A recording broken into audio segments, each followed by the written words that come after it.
Welcome to Electrified. It's your host, Dylan Loomis. So first up today, in the totally fair call out from my guy ZB yesterday about the CCTV car. True story, I recorded a whole bit on the all-seeing eye in the Sauron O2 plate, but the further I zoomed in, the more it started to look like at least the plate was photoshopped on there. And because I didn't want to disseminate false information, I chose to just take out that section. I still can't tell if it's real or not, but if it is, that's certainly part of what makes Tesla such a cool company. I want to pass along some more detail on Exxon potentially getting in the lithium mining business. Exxon has already purchased 120,000 acres of drilling rights in the Smackover Formation in southern Arkansas. People familiar with the matter said Exxon could begin drilling on the prospect in the coming months, and a third party has estimated the prospect could have 4 million tons of lithium carbonate equivalent, enough to power 50 million EVs. Just a fun fact, maybe things coming full circle here, as in the 1970s, Exxon played a key role in the foundation of the lithium industry,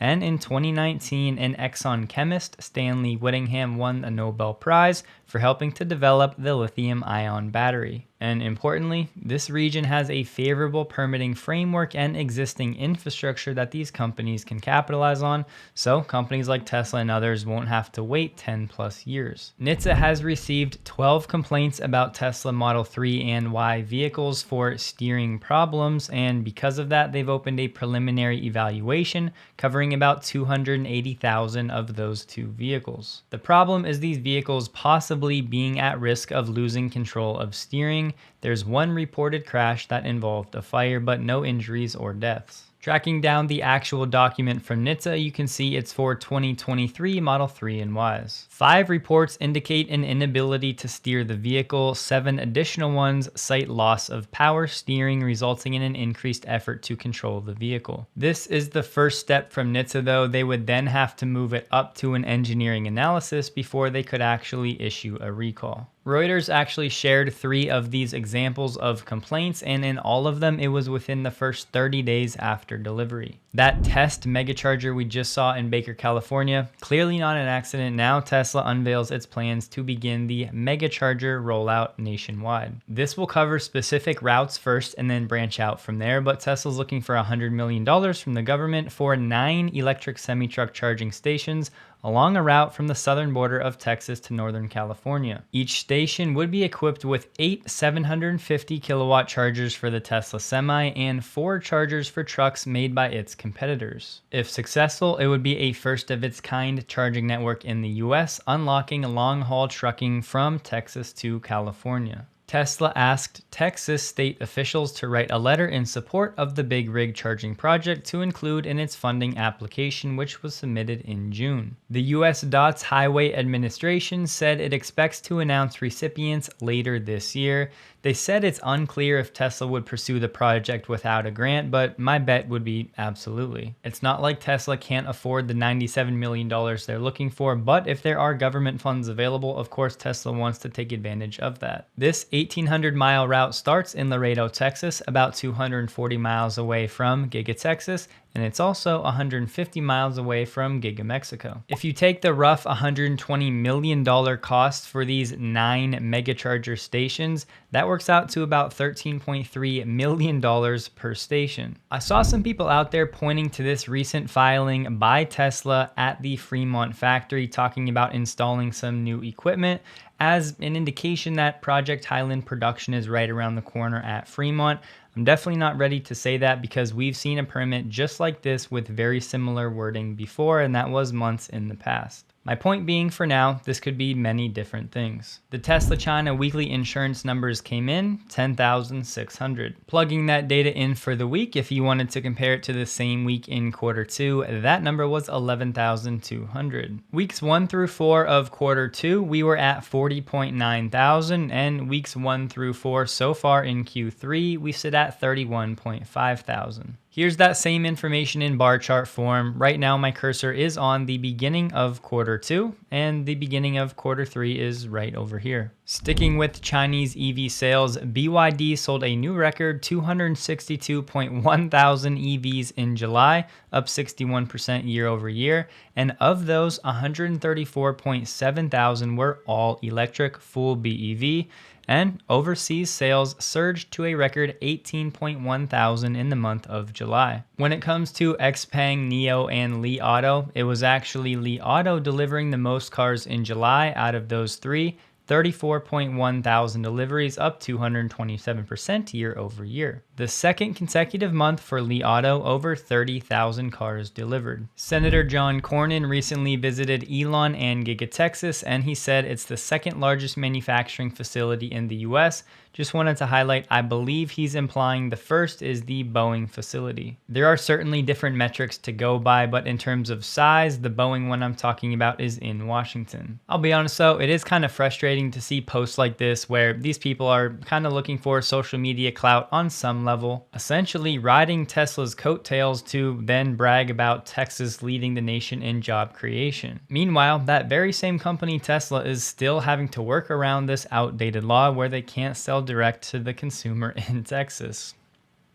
Curious what you guys think about this. Morgan Stanley did its 5th annual survey of EVs with its intern class. About 575 Morgan Stanley summer interns were surveyed. The results: Tesla's desirability among the interns fell to 14%, below Mercedes at 20%. This marks the first year of the survey where Tesla is not the most desirable car brand. Look, this is clearly a small sample size of a fairly targeted demographic, but at the end of the day, as Tesla becomes more widely known and more seen on the streets, that unique appeal is going to fade to some degree. But having said that, the real question should have been this: how many of those 575 people have been in a Tesla? How many have driven a Tesla and gotten to experience the technology and the features and what it's like to live with one? At least in my experience, most people I talk to that may not think Tesla is that cool or don't get excited about the company, they've also never been in a Tesla, they've never experienced it, nor do they know anything about the company and why so many of us are such big supporters. Speaking of Mercedes being the most desirable car brand for that cohort at Morgan Stanley, they just announced their 2024 AMG EQE SUV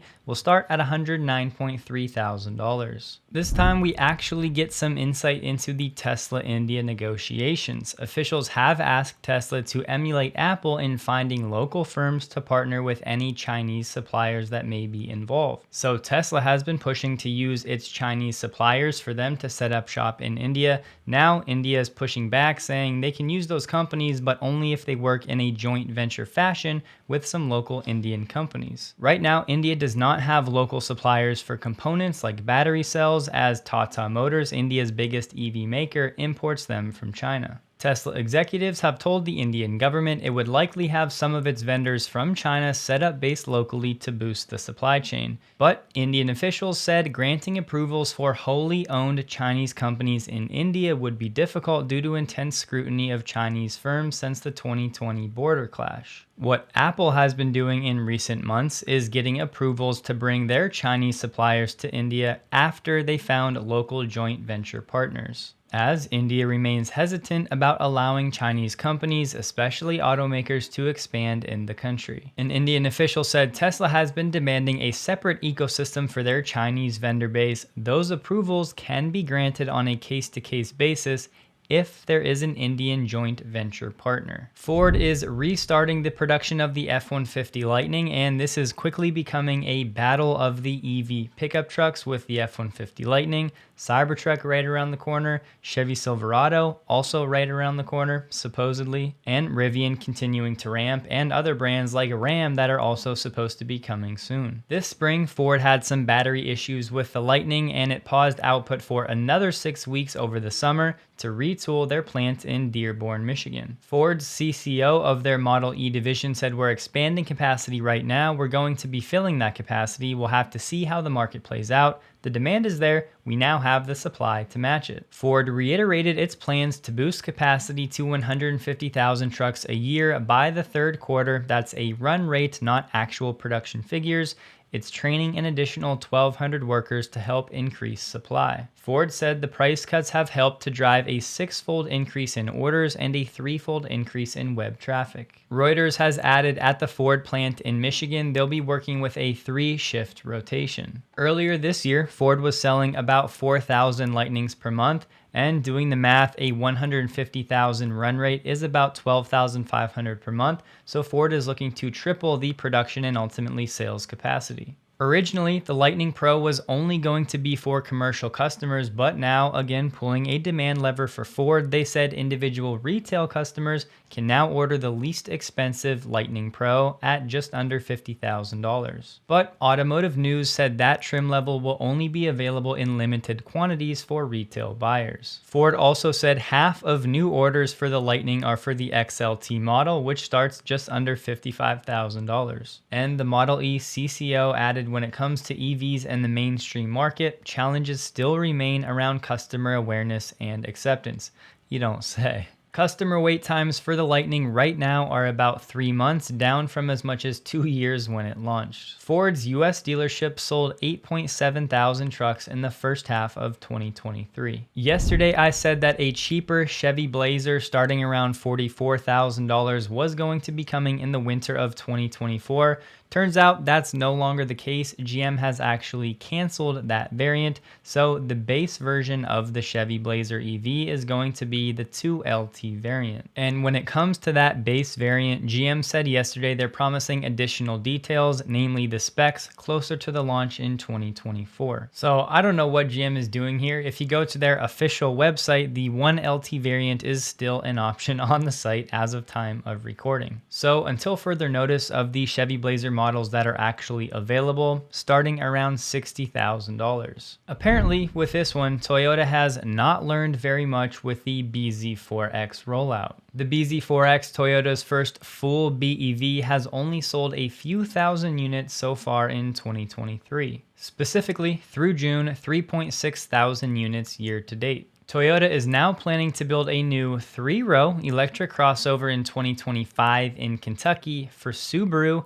after building its own version, which is tentatively going to be called the BZ5X. If you're unfamiliar, Tesla and Subaru adopted this exact same strategy, basically building the same car with slightly different variations for each brand. I present to you the Toyota BZ4X and the Subaru Solterra. There is a difference though. The last iteration of those vehicles, they were built in Japan, so did not qualify for any IRA tax credits. This time around, being made in Kentucky, and the plan is to get the batteries from North Carolina. That means if priced right, these vehicles will get the IRA tax credits. And it's not even like this is a quick refresh of the BZ4X to try to change something up and make it more appealing. This isn't going to be coming until 2025, if that. And they're sticking with the namesake, the BZ5X, which again does not have great brand recognition after the wheels falling off and the slow sales. I just don't know. You can find me on X at DylanLoomis22. Hope you guys have a wonderful day. Please like the video if you did, and a huge thank you to all of my Patreon supporters.